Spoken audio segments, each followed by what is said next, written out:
politika. Po. Është shprehje e drejt për drejt e kësaj. Lista Serbi është drejtuar me kërkesë që të pezullohet, po themi zgjedhja e nënkryetarit të kuvendit, për shkak se ata konsiderojnë se ju takon atyre si shumicë përfaqësuese e komunitetit serb në kuvend. Dhe edhe qytetarët, po dhe njës të rrethanave kushtetuese juridike thonë që ne prap mund vim në një moment ku kuvendi mund të shpallet jo kushtetues, ose të konsiderohet jo kushtetues me një akt gjykim gjykatës kushtetuese. Rrjedhimisht ne vazhdojmë krizën edhe ngërçin. Rrjedhimisht ne nuk e dim a mund të shkojmë në zgjedhje apo jo, sepse pa u konstituar kuvendi edhe pa u shpërndar, pastaj nuk mund të shkohet në zgjedhje.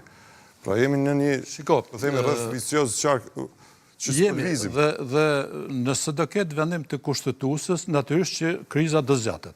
Pa diskutim dhe kjo nuk është mirë të Kosovës, por është në dëm të Kosovës. Unë njoh Rashiqin, që u zgjedh. Nenad Rashiqin. Po, e njoh. Dhe domthon kam konsiderat për të. Dhe në gjykimin tim nuk është kandidaturë e keqe. Është kushtetues? Pavarësisht se nuk është pjesëtar i listës serbe. Atë mund ta gjykojë ta vendosë kushtetuesja. Por në gjykimin tim nuk është zgjedhje e keqe. Shiko, ka shumë serb që janë pozitiv, janë konstruktiv.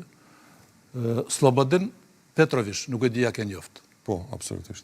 Ka qenë disa vite në institucionin e Kosovës edhe si ministër.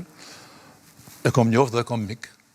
Dhe, që ta dini ju, kom qenë në Moskë me të, dhe asnjë prej shqiptarëve, që i kom pas me veti, nuk ka luftu ma shumë se ai për të mbrojtë çështjen e pavarësisë Kosovës në Akademinë Shkencërore.